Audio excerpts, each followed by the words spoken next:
안녕하십니까. 오포읍을 지역구로 두고 있는 공희영 의원입니다.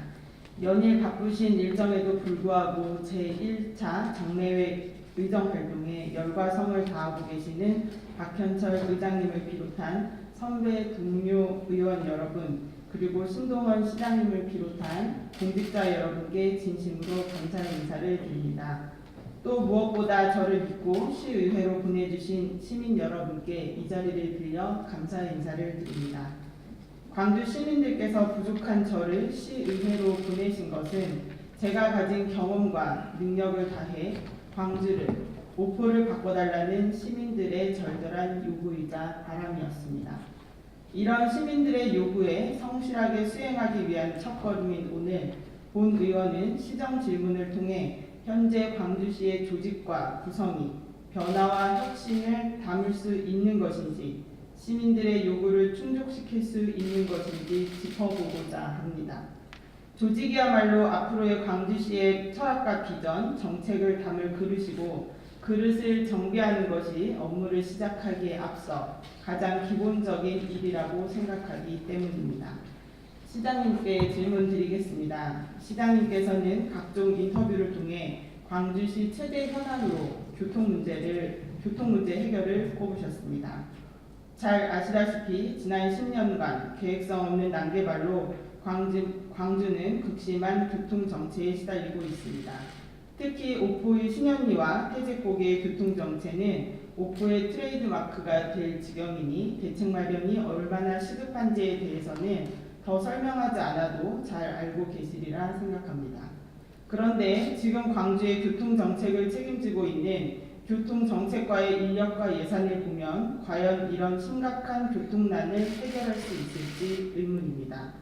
2017년 말 기준 36만여 명의 광주시 대중교통을 책임지는 교통정책과의 인력은 총 19명입니다.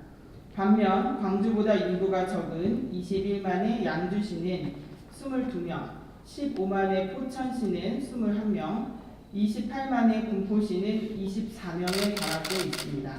그마저도 교통정책과를 세분해서 보면 대부분이 불법 주정차 등을 지도하는 교통지도팀이 가장 많은 비중을 차지하고 있습니다.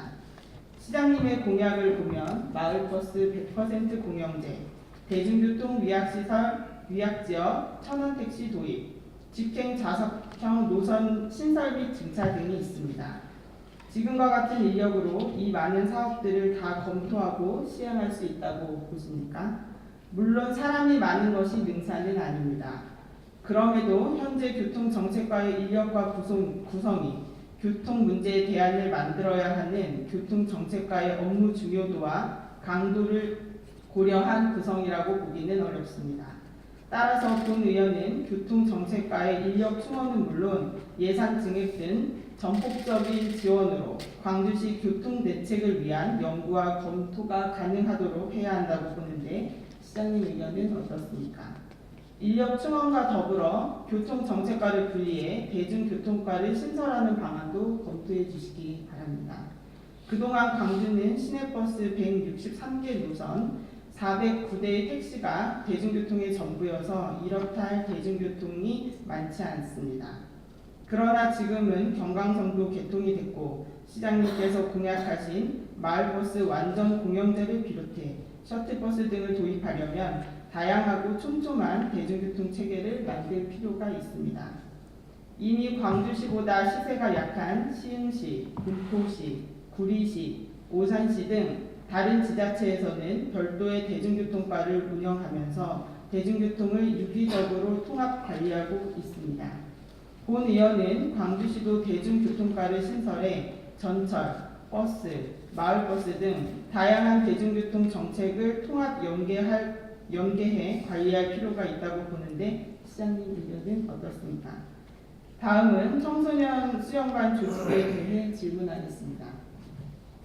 시장님, 청소년 수련관은 청소년 활용진흥법에 따라 설립된 시설로 여기서 말하는 청소년이란 청소년 기본법 제3조에 따른 9세 이상 24세 이하의 사람을 말합니다. 그런데 광주시 희망복지과 아동복지팀에서는 아동복지법에 따라 18세 미만의 아동에 대한 복지나 사업을 담당하고 있습니다. 그러다 보니 9세 이상 18세 미만의 청소년과 아동의 정책은 담당 부서의 경계가 모호해지는 경우가 있습니다.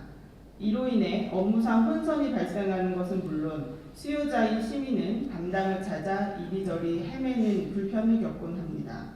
청소년 수련관과 아동복지팀이 하는 업무를 보면 복지 증진 및 복지 서비스 제공이라는 큰 틀에서 유사한 부분이 많다고 보여집니다.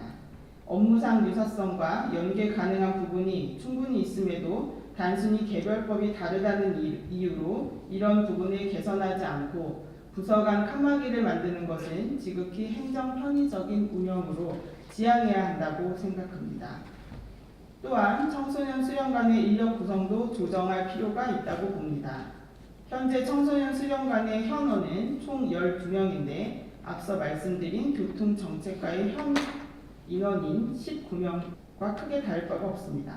물론 각 업무마다 특성과 중요도가 다르므로 단순 비교할 수는 없지만 청소년 수련관의 경우 청소년 상담복지센터, 청소년 지원센터 꿈드림, 외국어 체험센터 등 대부분의 사업을 위탁 운영하고 있습니다. 그럼에도 직접 사업의 비중이 훨씬 많은 다른 부서와 유사한 수준의 인력을 투입하는 것이 과연 적절한지 의문입니다. 심지어 이와 같은 인력에도 2017년 광주시 주요 업무 평가 결과 청소년 수련관은 B등급을 받는 등 업무 성과도 측면에서도 상위에 랭크되지 못했습니다. 지금 광주시에서 해야 할 일이 산적해 있고 그에 비해 인력이 부족한 부서가 상당히 많습니다. 그런 와중에 위탁 사업 위주인 청소년 수련관에 지금과 같은 인력 투입을 하는 것은 굉장히 비효율적인 운영이 아닐 수 없습니다. 본 의원은 청소년 수련관의 인력을 본청으로 흡수하여 아동과 청소년의 복지 문화 정책이 유기적으로 시행되도록 하는 것이 더 효율적이라고 판단됩니다. 무엇보다 이런 방향이 수요자인 시민의 입장에서 불편을 줄이고 편리한 행정 운영이라고 판단됩니다. 시장님, 앞서 말씀드렸다시피 광주시가 발전하고 성장하기 위해서는 조직 개편이 우선되어야 합니다.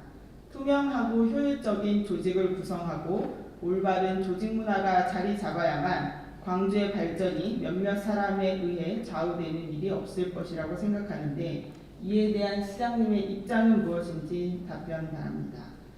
존경하는 선배 동료 의원 여러분, 새 술은 새 부대에 담아야 한다고 했습니다. 광주의 변화를 향한 여정이 흔들림 없이 잘 마무리될 수 있도록 새로운 광주의 철학과 비전이 잘 실현될 수 있도록 광주시 조직 전반에 대한 점검과 개편이 이루어질 수 있도록 노력해 주시기 바랍니다. 끝까지 경청해 주셔서 감사합니다.